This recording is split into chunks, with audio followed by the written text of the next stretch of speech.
Welcome to Supply Chain Now, the voice of global supply chain. Supply Chain Now focuses on the best in the business for our worldwide audience, the people, the technologies, the best practices, and today's critical issues, the challenges and opportunities. Stay tuned to hear from those making global business happen right here on Supply Chain Now. Hey, good morning, good afternoon, good evening, wherever you may be. Scott Luton and Jake Barr with you here on Supply Chain Now. Hey, Jake, a.k.a. the John Wayne of Global Supply Chain. How you doing today? I'm doing wonderfully. Halloween is upon us, so nothing scarier or worse to talk about than transportation today. I mean, come on.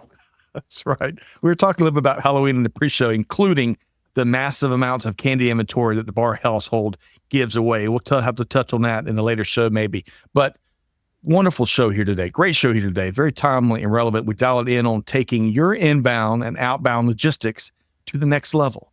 We're going to be discussing how critical transportation planning is to overall supply chain performance, offering practitioner-driven insights on topics such as the current challenges out in the transportation market and the greater supply chain world, how to optimize shipment consolidation and resource allocation, carrier selection, which gets forgotten about quite often these days, and the need and how to create a balanced, successful approach to inbound and outbound transportation. All that and much, much more to welcome in a few business leaders to share their expertise. Jake, I tell you, given our panel's incredible expertise and your immense background in supply chain leadership making it happen, should be a good show, huh?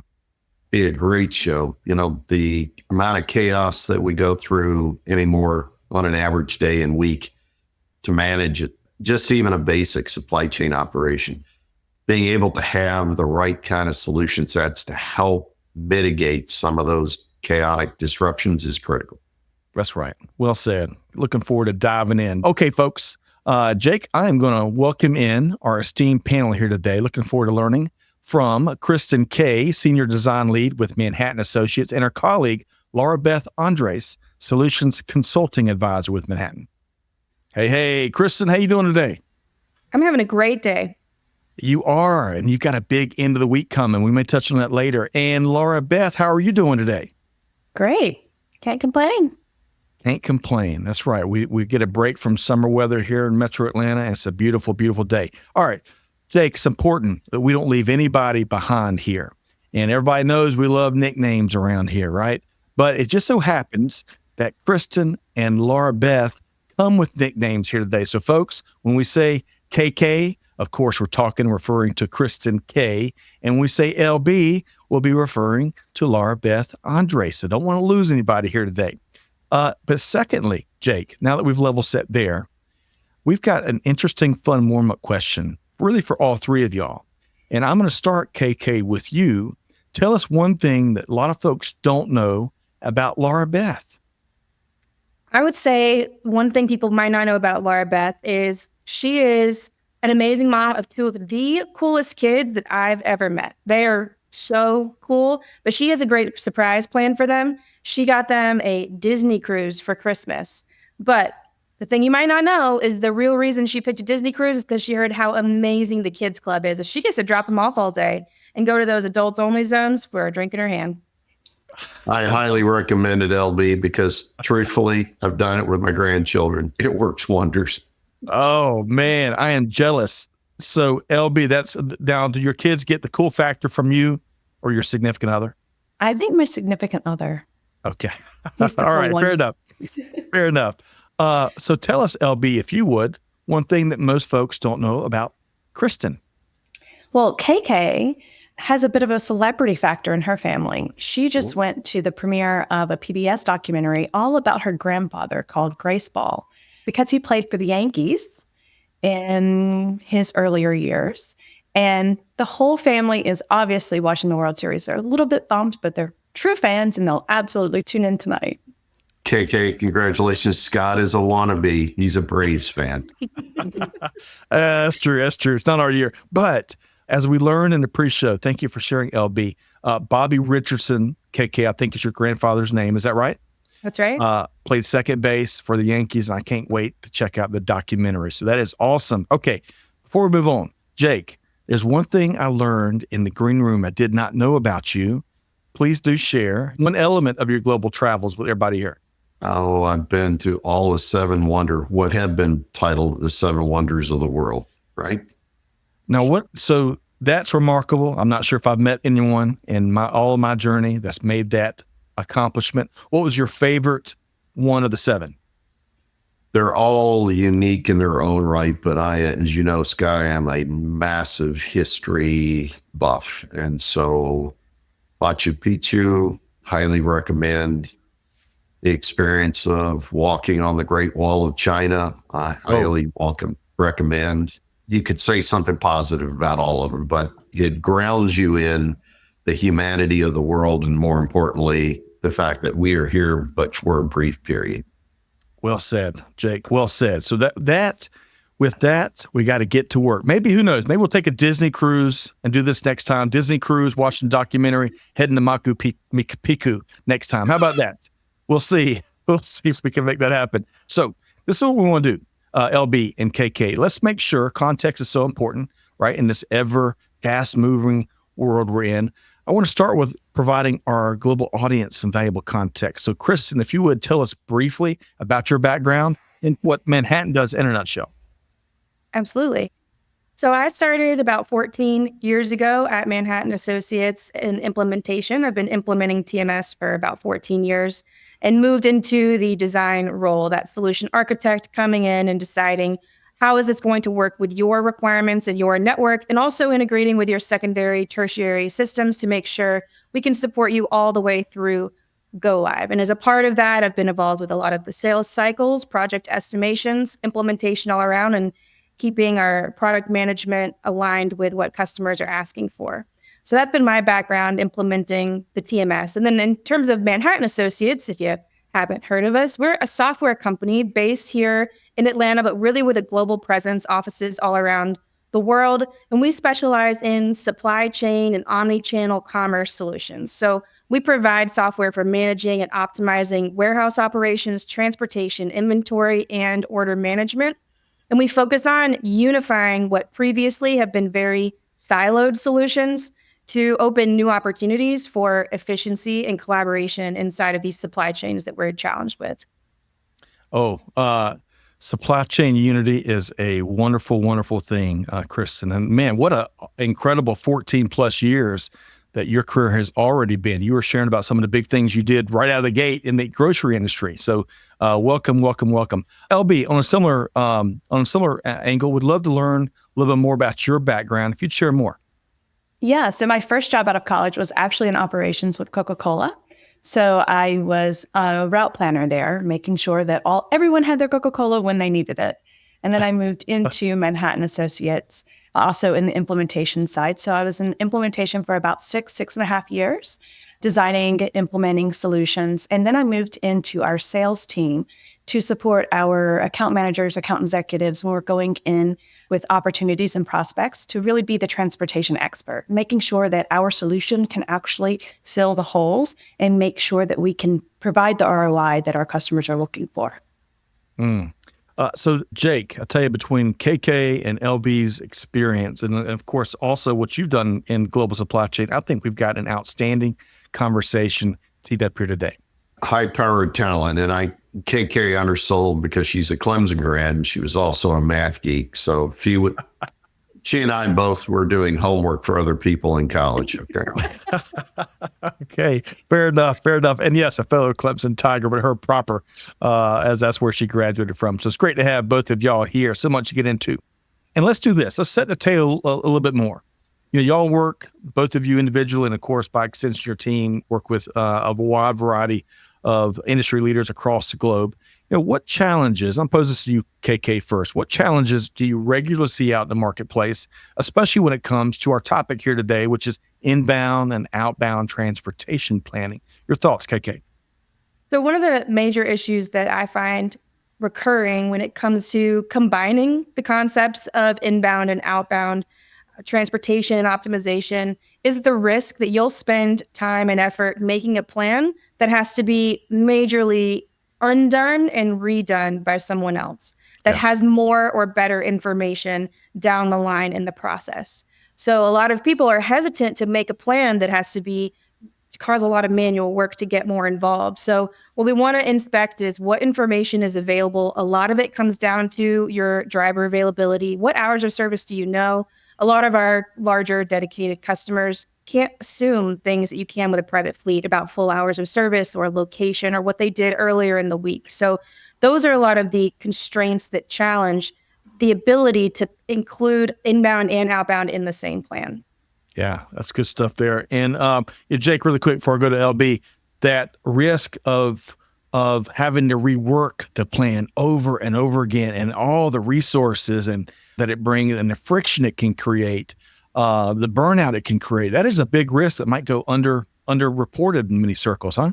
Yeah, it's a huge operational factor. I mean, when you think about the amount of transportation flow you've got going out of any even moderately scaled size facility, right? You're talking a couple of hundred trucks or more, or double that exponentially in big scale facilities. And when you're talking the inbound flow and the outbound flow, just the sheer coordination of knowing it's not just the box, but knowing all of the data around those boxes and the conditions of, well, I can use this one, but I can't use that one. And here's why, right? You can't keep up with that from a human factor. Excellent point there. And LB, what other challenges come to your mind that you're seeing time and time again as you work with companies to do other things, but include optimizing inbound and outbound transportation? I think it again goes back to the timing. So if we think about on the inbound side, a lot of times you're using your common carrier base to move that inbound freight. And if you hold some of that inbound freight thinking that you might be able to get it covered with your dedicated, or you might be able to get it with your private fleet for doing that round trip, backhaul, return, reverse logistics move, then a lot of times you're going to get into a capacity crunch if you actually can't align that inbound and outbound. So really just making sure that you're committed to the timing and all the partners that play into getting that timing correct, I think is what I see as the biggest challenge. Yep. Good stuff there, LB. And Jake, what I heard there, you may have heard something different, but there's a tremendous opportunity to make it all more holistic, right? And we got to lean into the opportunities, especially as technology poses so many new levers to pull and optimize. Jake, your thoughts?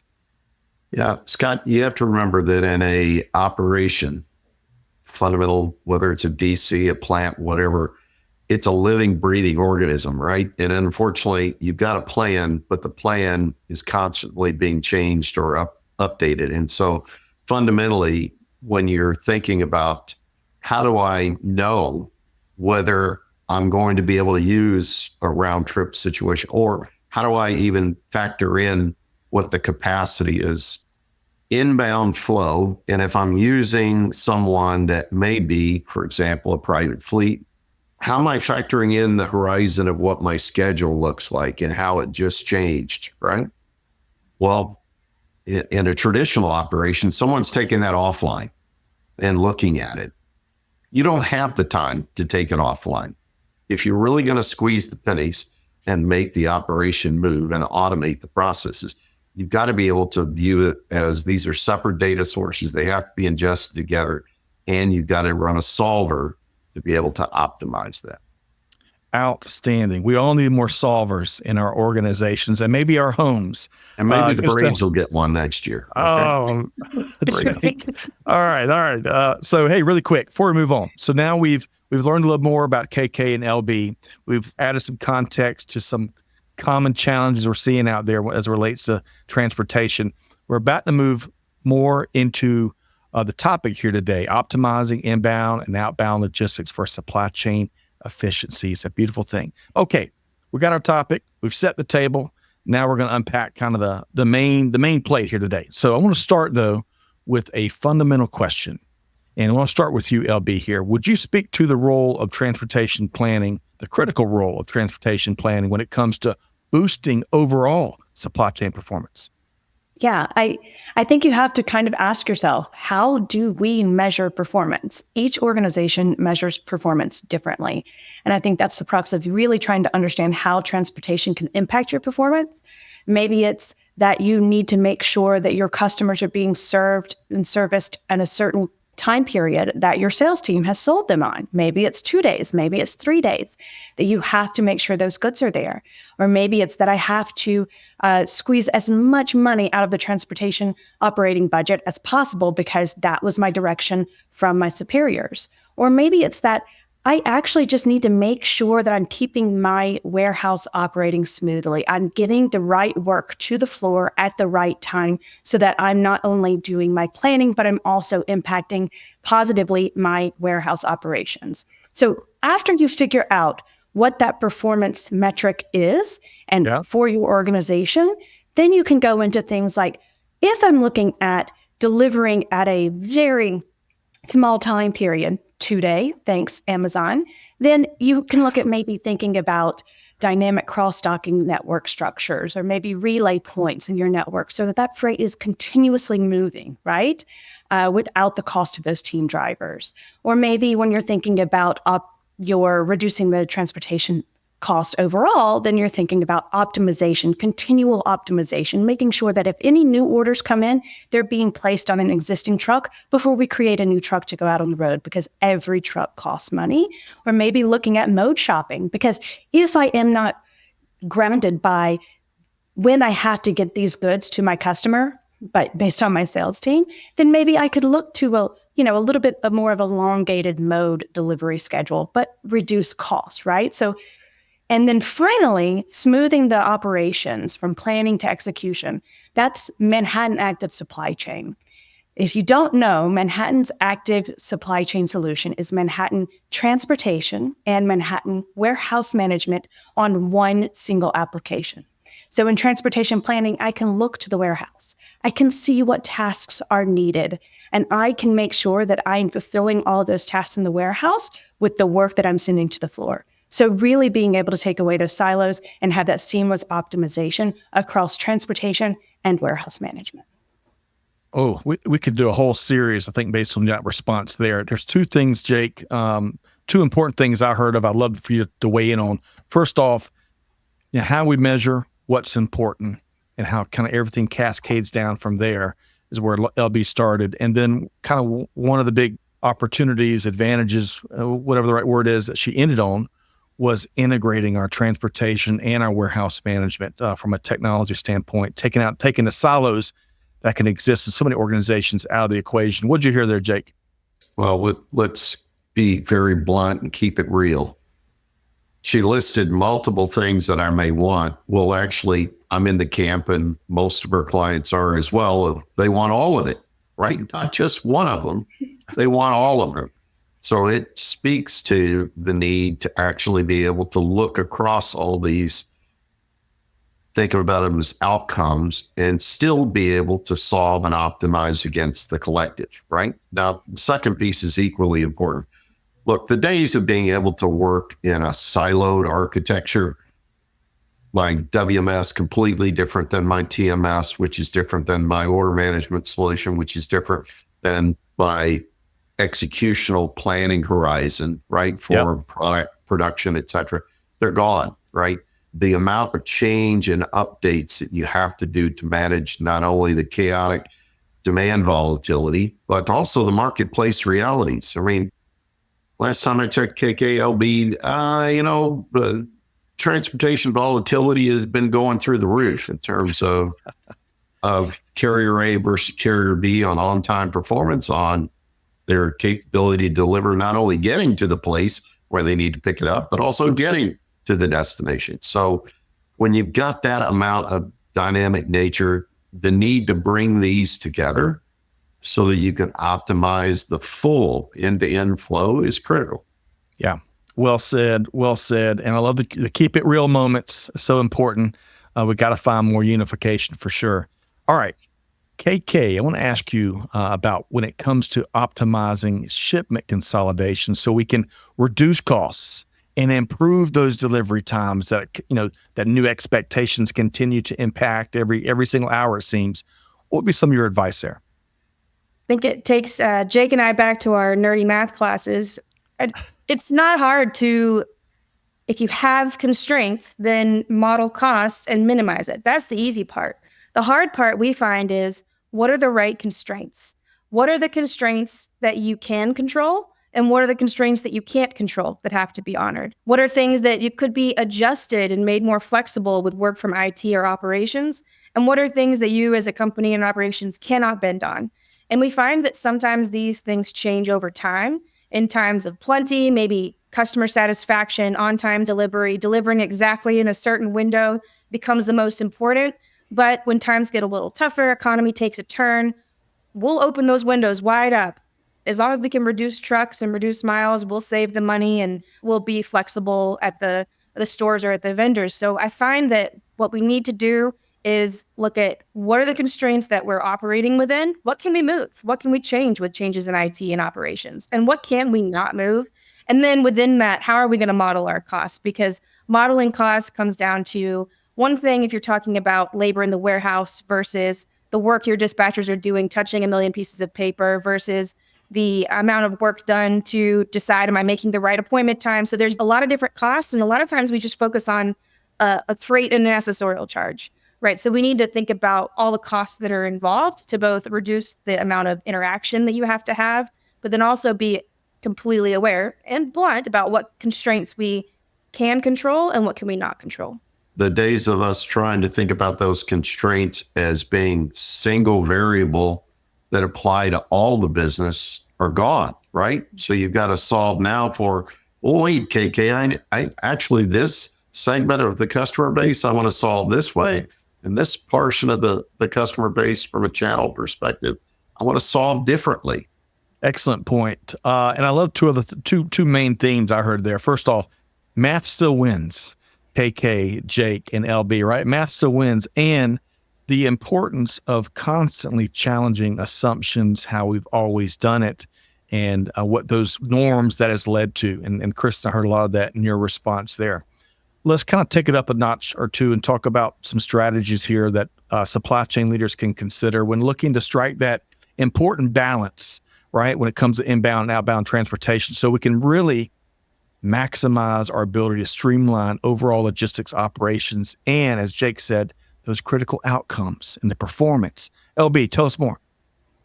Yeah, I think aligning the inbound and outbound schedules as a strategic initiative is where this all begins. So being able to look into those constraints that maybe you can discuss with your partners, internal and external, leveraging a modeling tool. Again, back to the math. You have to leverage a tool that's going to be able to look at these what-if scenarios, look at these policy changes, quantify those changes, and then take that information to these partners. Take that information to your buyers and let them know, if I could just change my ordering patterns for this group of vendors and change them, maybe shift them from Monday to Tuesday because I'm already in that area, that would reduce my overall transportation costs by X amount. Being able to really quantify these decisions and give reasons of why this makes the most sense for the company as a whole, it really allows you to make some of those pivots that if you can't quantify, you're just asking kind of for a favor. So being able to leverage these modeling tools, produce the math and the calculations to support what you're needing operationally, I think is what really is driving our customers right now to be able to make these big changes. Massive opportunities. Jake, of course, the modeling opportunities that and scenario planning that modern day technology gives us, what we can go through in an hour versus previous manual exercises took forever to do. Jake, what'd you hear there from LB? I couldn't agree more, Scott. The world of scenario modeling of outcomes is absolutely critical. You have too many dimensions you're trying to play across today, and unfortunately, you can't solve it by yourself. So you've got to be able to look at a variety of potential options and viewpoints so that you can actually map out some alternate types of reality, how you want it to play out. If you don't do that, you're lost. And that does not bode well for your supply chain performance, is my hunch. Is that right, Jake? No. All right. Hang the shingle, going out of business. All right. Good stuff there, Jake, KK, and LB. Let's see here. Let's talk about resource allocation, right? And KK, I'm going to start with you. I'm going to pose this both to you and LB. Share some insights on the importance, of course, of optimizing how we allocate resources, especially by keeping at least one, if not maybe both, of our keen eyes on maximizing efficiency and minimizing waste in all of its forms, right? In all of its forms. KK, your thoughts? Yeah, I agree. I think anybody that comes from different industries thinks of what are resources differently. So I'm specifically talking about your transportation resources when it comes to vehicles, drivers, fuel, time of everybody, your drivers and your operations, and thinking about the most efficient and cost-effective manner in which you can run your transportation operations. So I think that it involves a lot of data-driven decisions, but also acknowledging what the constraints you're dealing with. You may have work in a shop where your unions are going to pick each day by seniority, right? There's certain things you can't work around. But I do think there are some things we can do to look at minimizing waste. One of the main things we've been talking a lot recently about is the amount of work that happens in the warehouse when you either your shipment plan didn't fill the truck and they're having to manually scramble to fill it, or you have overflows because your order management system estimated some certain number of weight, volume, and pallets. But in reality, when it gets to the warehouse, they're going to stack it a different way. So you have work on the shipping air, you have work on the overflows. So one of the ways we found to kind of increase that efficiency is how can I make my transportation plan with awareness of how the warehouse is going to be palletizing? And so that's something that we're moving into. How is this going to work? How are they going to work together? And seeing the benefits from that, because I think, your transportation planning operations don't change that much. You just have better ordered data because now it is informed by the warehouse palletization. But I think that it's going to save a lot of work on the warehousing side and or save a lot of shipping air. Yeah, KK, a lot of good stuff there. Before I move over to LB, Jake, comment on what we heard there from Kristin. KK gave a great description of what I'll call the evolution of the discipline, right? So from a historical perspective, transportation was about, I'm doing route acquisition of carriage movement, support resources to actually get either materials or finished product or intermediates, et cetera, from point A to point B, right? Well, that's great. But you've got so many moving parts and variables that you have to take into account today, where you really need to turn those folks into, I'll call it supply chain data scientists, data value engineers, right? Where, yes, I'm doing a acquisition of a service, but the only way to optimize it is to look upstream into the other support processes that are feeding into it, i.e. the distribution center, the warehouse operation. Because look, I'm going to pay for that vehicle to move. I'd much rather it be optimized before it actually leaves the dock, right? Yep. So I'm getting the absolute value out of it instead of after the fact trying to reconcile and say, well, Jesus, why did my cost per unit go up by 8% over this time frame? Well, it's because I wasn't optimizing what I actually ended up putting into the unit. Yeah. Yeah, we need a lot more of those supply chain data value engineers, as you put it. And I loved your evolution of the discipline, as you called it. A lot of good stuff there. LB, let's go back, kind of get your thoughts on transportation resource allocation. Your advice there, LB. Yeah, so I think that KK and I, coming from the implementation world, can attest to the fact that once we get that project done, we will see a lot of our customers getting stuck in that go live configuration. So that's just a moment of time configuration. And what you have to do is you have to buy a tool that's going to be able to grow with you, that's going to be able to continue to optimize and figure out what of those areas that you're kind of suboptimal in. And then also make sure you're picking a partner that's going to be able to do that continuous improvement program, visit with you, reevaluate your optimization, reevaluate the way that you're using the tool, reevaluate your network in general, making sure that you have a partner that's not just a solution, that's going to make sure you have everything you can get out of the technology package. So moving away from just, what math can do for you, but making sure that you are growing, you're learning, and you're not staying stagnant with the selections and the configuration and the tools that you're leveraging. Oh, LB, I love that. Jake, we talk about this a lot. Choosing the right technology, the right solution that can grow with you because of what you need, what's gotten you today, to this point today, is not what's going to get you to the same point next year. Selecting the right solution that can continually be optimized is critical. And then the other thing I heard LB kind of describe, Jake, is maybe still in a term from the healthcare industry, is that critical aftercare after successful implementation, right? That keeps driving value as the needs of the business and the environment continues to change. And as customers continue to do what they always do, which is demand more and more and more. Jake, your thoughts? The old world was you went out, you looked for a static solution. You were doing a math optimization problem. You were doing a point in time. I'm sorry, throw it away. We live in a hectic, dynamic world. And the reality is you're constantly doing resets of your operation nonstop.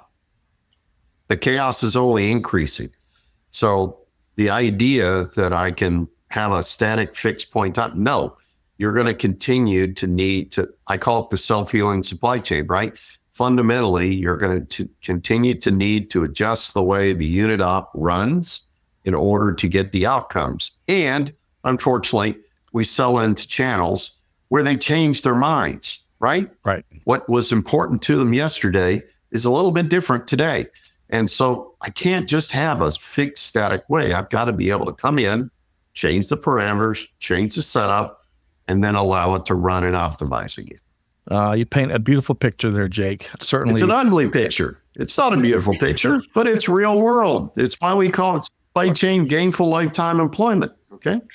So in my brain, at least, the picture was being painted is how it used to be done and what used to at least make things work. And now the massive opportunity that exists to do things much different and to delight the customers as you do it and provide for that critical scalability, right? So organizations can grow easier while they're still delighting customers. So that was a beautiful picture I had between my ears. Let's move on to carrier selection.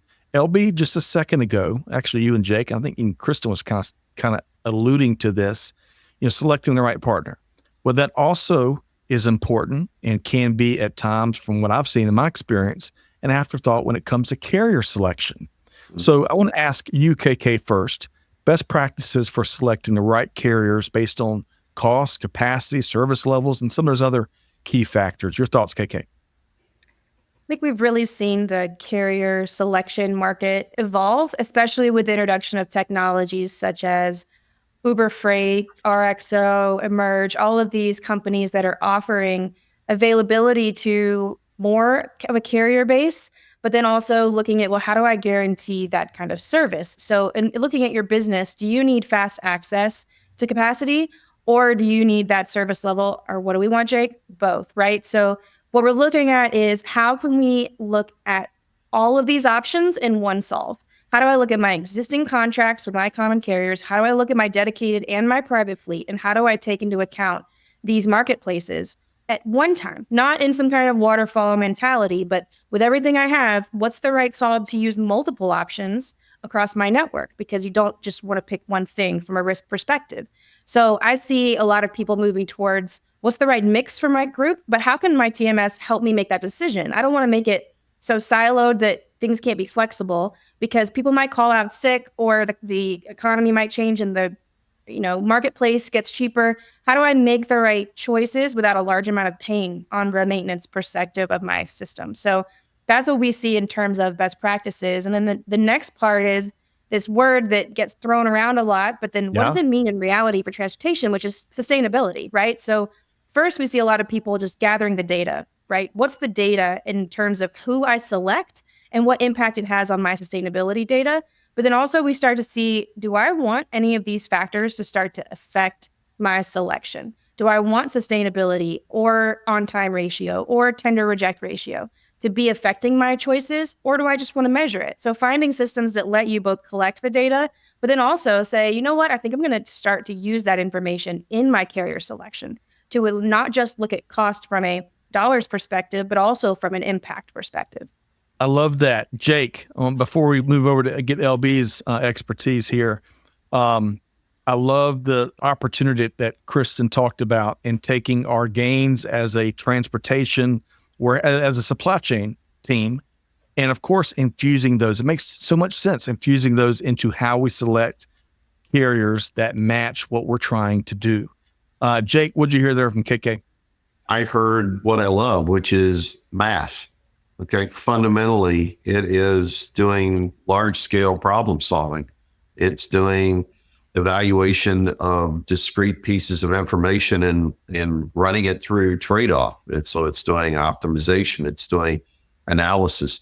KK, one of the things that you actually didn't bring up was actually, I know the selection is one thing, but I can actually use dynamic data about current trends of that to help me in, even when I decide, Scott, to have a primary and a backup, and I'm splitting the volumes between the two or multiple carriers or multiple modes of sources, I can actually use the live data to actually then overlay switching how I'm going to allocate the business out based on the performance. So I don't have to wait to a static event or an evaluation time period to actually take advantage of making sure that we're still optimizing the right.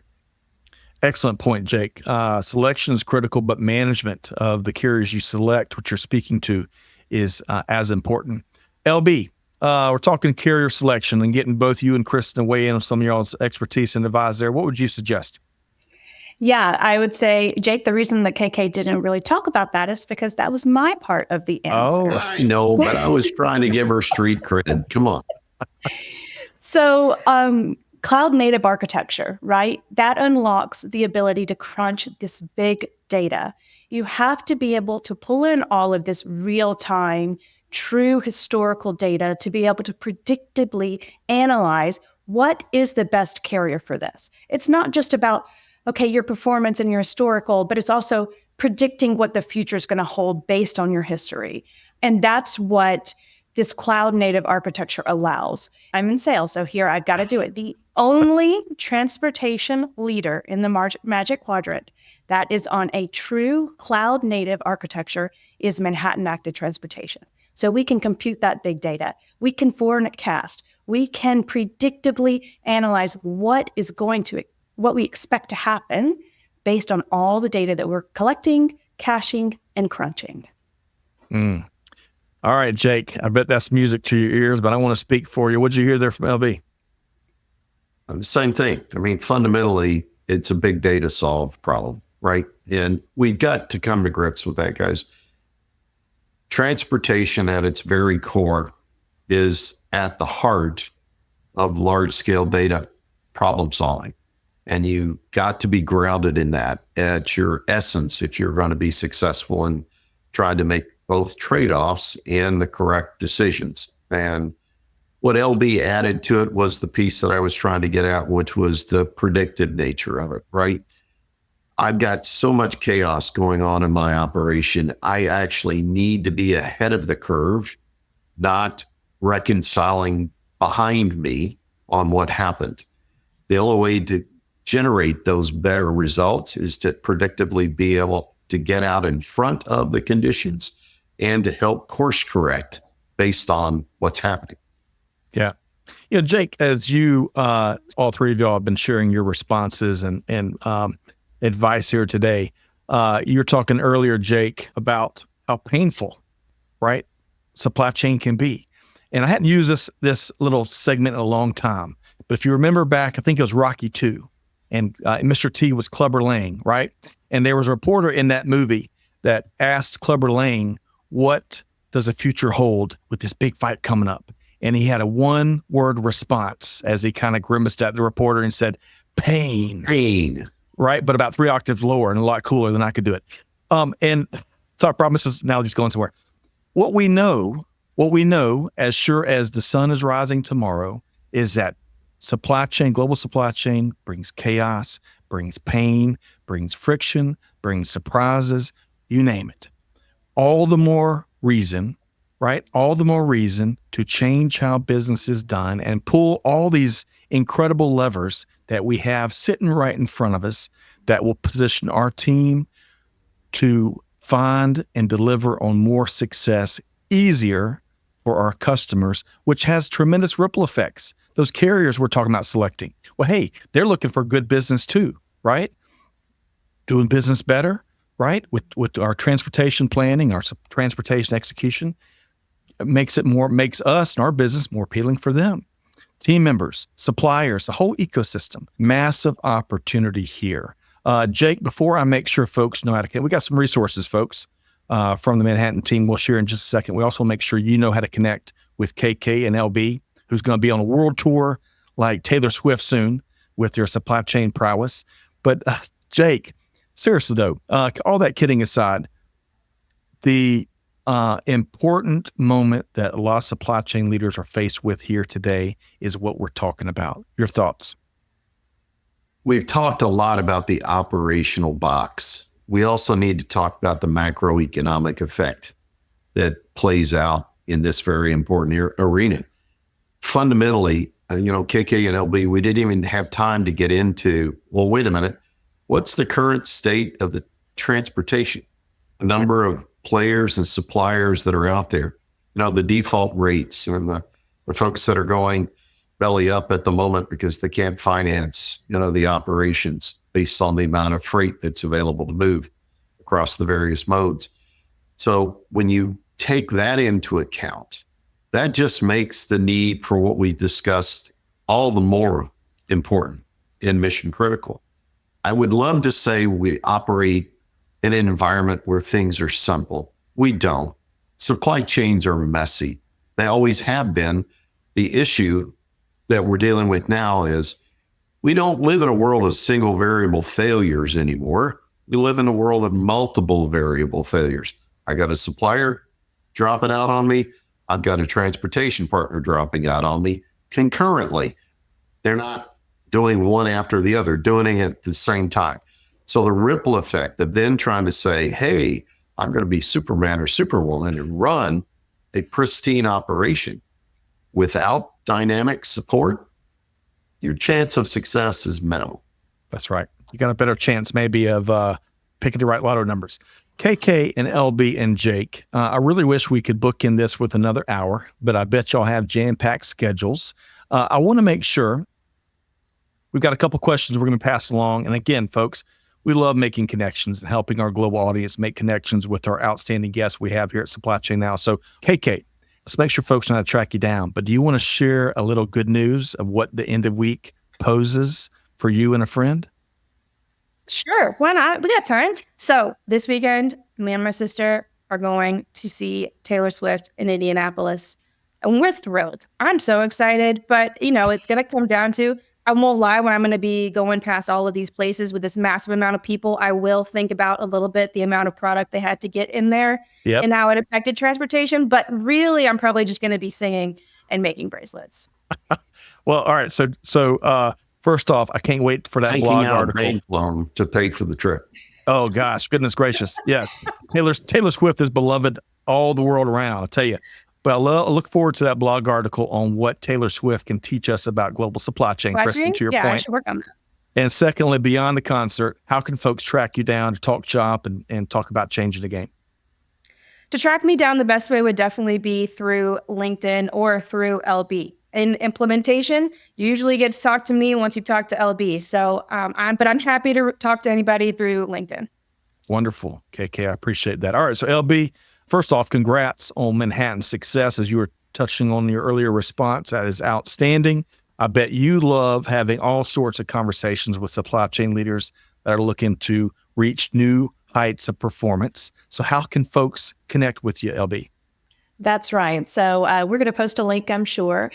So you can just request a demo directly from Manhattan, and I can come and visit you all and give a demonstration of our Manhattan Active Transportation Management solution and show you the new world of cloud native architecture and how our technology can truly predict and help solve the transportation challenges that you're seeing today. LB, I love it. Be a solver. We got to call and connect with more solvers not just across global supply chain, but across global business. I would even add across global humanity, but that might be another show. All right. And folks, as LB mentioned, and Jake, we're coming to you for your patented key takeaway from today's conversation. But before we do, a couple resources. Hey, don't take our word for it from today's conversation. Book a demo, as Trisha and Amanda behind the scenes help make production happen. Big thanks to you both. We got a convenient link right there. Book that demo, have that conversation, kick the tires hard, ask the tough questions.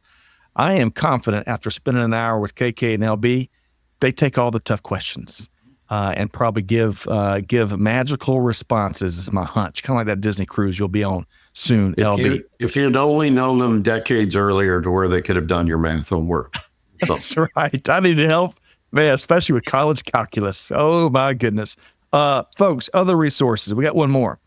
Check out the Manhattan team brought this interesting white paper here today, informative white paper focused on making the case for TMS, driving supply chain return on investment. Now, this white paper is going to help you, number one, uncover the key areas that consistently deliver savings, value, and continuous improvement across your supply chain organization and business. Maybe help you be a better, what'd Jake call it? A supply chain data value engineer. But also, it's going to offer up, been there, done that, key topics to consider when selecting the right TMS provider. And we have included the link right here to download that white paper and check it out. So we know how to connect with KK and LB. We've shared a couple resources. Jake, before we wrap here today, I'd love to get your patented key takeaway from what I think has been a great conversation. It has been. Actually, I love these types of chats because it reinforces my fundamental view of, look, we live in an environment today where we simply cannot muscle our way to the right way of both operational performance or optimization. Okay? I would love to say it's about throwing bright, talented people against it. The people will always play a key role, but I'd much rather have the folks that I have within an organizational context actually keeping me ahead of the curve, anticipating where we potentially can either take advantage of an opportunity or, importantly, avoid a problem. And that just simply speaks again to the dynamic nature that we live in of the business environment that makes up supply chain. Well said, Jake Barr, the John Wayne of Global Supply Chain, a Supply Chain Hall of Famer. Great to have these conversations with you, but really have enjoyed the other two future Supply Chain Hall of Famers that spent time with us here today. Kristin Kay, Senior Design Lead with Manhattan Associates. Kristin, a.k.a. KK, great to have you talk with you here today. Thank you. Safe travels later this week and enjoy. Have a wonderful time. And Laura Beth Andres, a.k.a. LB, Solutions Consulting Advisor with Manhattan. LB, really enjoyed what you and KK both shared, and I wish you safe travels on the well-deserved vacation via the Disney cruise coming up soon. Thank you. Oh, and speaking of future blog articles, Halloween supply chain. So, LB, I'm coming to you with your observations from the week in a few days. All right. A lot of good stuff. KK, LB, Jake Barr. Appreciate y'all being here. But folks, the most important thing, KK and LB and Jake shared a ton of expertise here today. Things you can do with great technologies like Manhattan, things you can do with your team from a process standpoint, and then some. Take one thing. Your homework is simple. Take one thing you heard here today from this incredible panel, put it into practice, take it back to your teams. Your team members are ready to do business different, do business easier, to take the delight of your customers to a whole new level. And I would argue that transportation at the core of supply chain is a really important first step. So with all that said, on behalf of the entire team here at Supply Chain Now, Scott Luton challenge you, do good, give forward, be the change that's needed. And we'll see you next time right back here at Supply Chain Now. Thanks, everybody. Thanks for being a part of our Supply Chain Now community. Check out all of our programming at supplychainnow.com and make sure you subscribe to Supply Chain Now anywhere you listen to podcasts. And follow us on Facebook, LinkedIn, Twitter, and Instagram. See you next time on Supply Chain Now.